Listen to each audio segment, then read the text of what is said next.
inflation was recorded at about 4% during the month of May. June of last year, our inflation was 9.1%. So we've more than halved the inflation rate. Some areas are improving substantially. Some are remaining stubbornly high. So for example, a lot of consumers have seen, milk and egg prices have gone down. Rent has remained stubbornly high. Economists have been predicting now for the last 3 months that this should start turning a corner. There was a report here in San Diego that rents are finally starting to peak and kind of move a little bit down in the last month.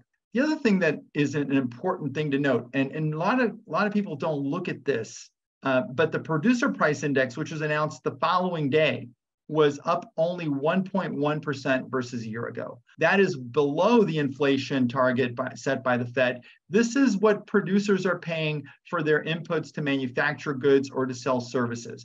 Maybe by the end of the year, we might be somewhere around 3.5% or lower, much closer to the Fed's target.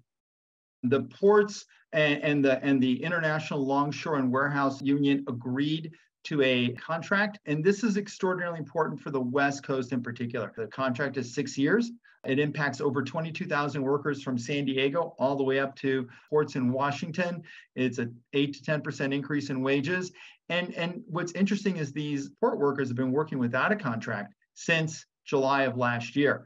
When we look at this, one of the most important things is that the ports are a very important a vital economic activity to cities like Los Angeles and San Diego. 1 in 15 jobs in LA are directly due to trade through the ports.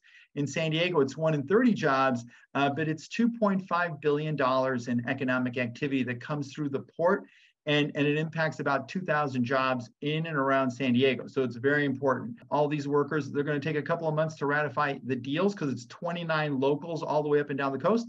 But it's a good resolution to a potentially difficult circumstance, especially since holiday merchandise is arriving right now.